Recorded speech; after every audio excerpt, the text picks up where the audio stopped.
warahmatullahi wabarakatuh. Saya Ainur Nailawati SPD, mahasiswa PPG dalam jabatan kategori 2 tahun 2022 Universitas Galuh Ciamis. Dengan nomor induk mahasiswa 86904222108. Hari ini Selasa 13 Desember 2022, saya akan melaksanakan praktik pembelajaran uji kinerja yang dilaksanakan pada peserta didik kelas 7 SMP Negeri 10 Kota Tasikmalaya dengan materi membuat teks prosedur.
Tangan kanan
siang, istri dari besannya papa mertua lagi ngidam sama jajanan yang satu ini. Berhubung aku anak paling baik di keluarga kakak ipar menantunya mamah mertua, jadi aku langsung beliin aja. Dan kebetulan aku lagi di luar juga guys. Tanpa menunggu lama, di sini aku langsung pesenin aja guys. Nah, pertama-tama si abangnya lagi pisahin dulu putih dan kuning telurnya kayak gini. Udah gitu kuning telurnya diguntingin, kemudian diaduk sampai merata kayak gini. Kata si abangnya biar putih telurnya lebih berwarna, jadi si kuning telurnya dimasukin juga. Biar nggak tumpah-tumpah, dimasukinnya pakai corong merah ya guys. Nah, udah gitu tinggal diaduk aja. Setelah telurnya dieksekusi, lanjut si abangnya tuangin sedikit minyak ke dalam wajan. Dilanjut tuang telurnya juga sambil disaring kayak gini. Katanya biar nggak ada yang menggumpal guys. Nah, kalau udah jadi telur dadar kayak gini, lanjut sama si abangnya diorak-arik dan dimasak sampai matang. Kalau udah mateng sama si abangnya diangkat, kemudian diganti dengan wajan yang baru. Udah gitu si abangnya siapin toge ke mangkok yang diambil pakai sumpit kayak gini. Kalau udah, togenya dipindahin ke dalam corong merah ukuran besar karena di sini aku pesen 2 porsi ya guys. Lanjut, kalau minyaknya udah panas, si abangnya masukin bumbu rahasia dan juga togenya. Nah, biar lebih mudah masukinnya pakai jaring-jaring kayak gini guys. Setelah toge dan bumbunya masuk, sama si abangnya diaduk-aduk. Karena istri dari besannya papa mertua suka pedes, jadi jangan lupa ditambahin pedesnya juga yang super banyak. Kemudian sama si abangnya diaduk-aduk lagi. Kalau udah, langkah selanjutnya tinggal dimasukin aja deh telur yang udah diorek-arik tadi guys. Lanjut diaduk-aduk lagi.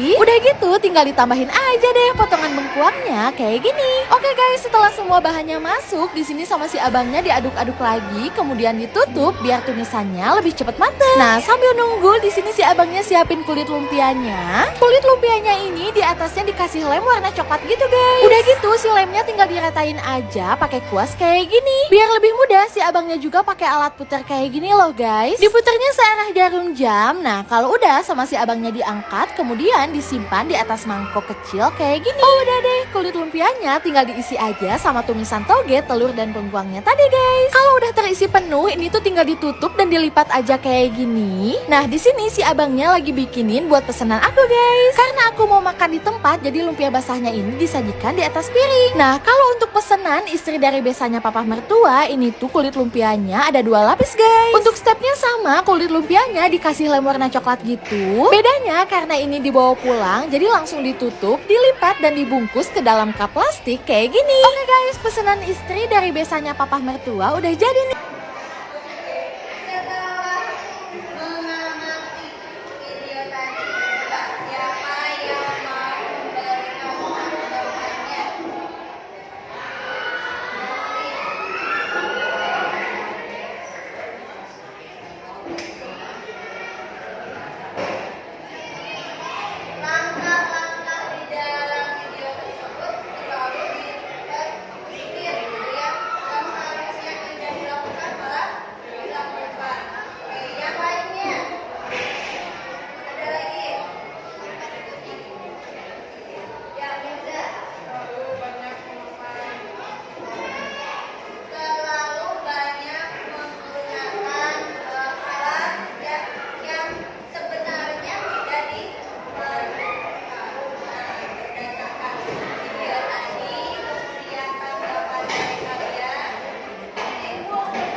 Setelah kalian tadi berdiskusi, kemudian sudah mempresentasikan kepada teman-temannya, siapa yang bisa menyimpulkan pembelajaran kita kali ini?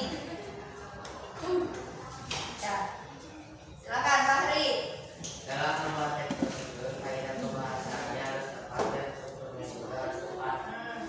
Dalam membuat teks prosedur itu, kaidah pembahasannya harus tepat, strukturnya harus benar. Selain itu apa lagi?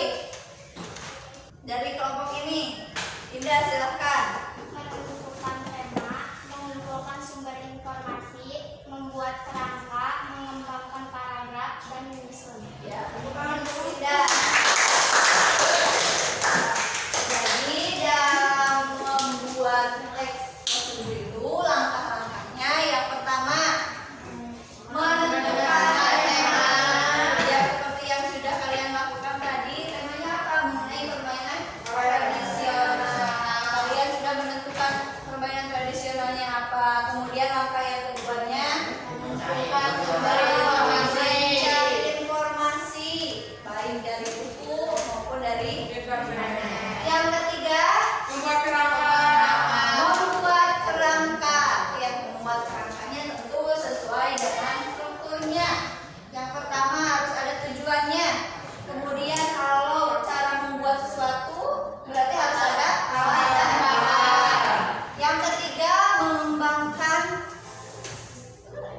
paragraf. Yang keempat ya. Yang keempat mengembangkan menjadi sebuah paragraf. Kerangka itu dikembangkan menjadi sebuah paragraf. Terakhir menyusunnya, ya paragraf-paragraf tersebut disusun menjadi sebuah teks prosedur. Ya, teks prosedur.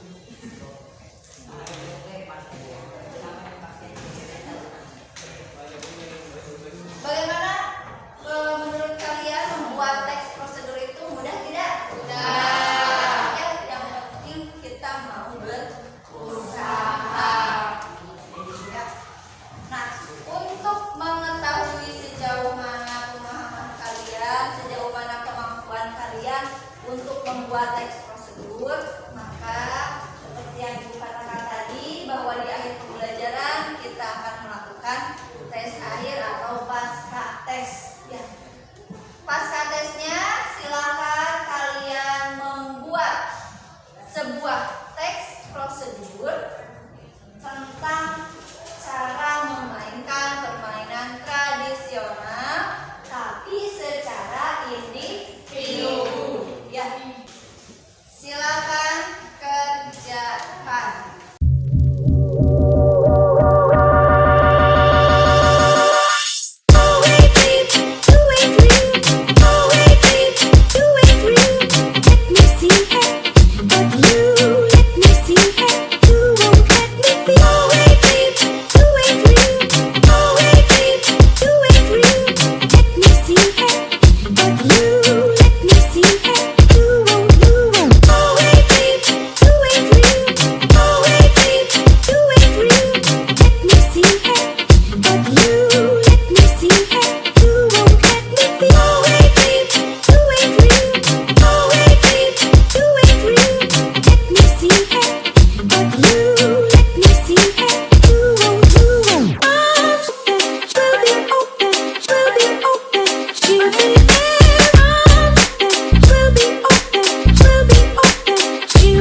Dan pembelajaran kita hari ini sudah selesai.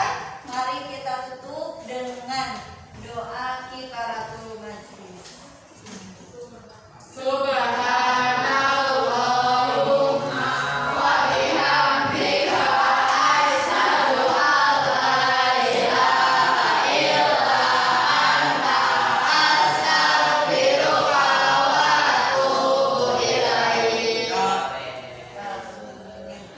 Assalamualaikum warahmatullahi wabarakatuh.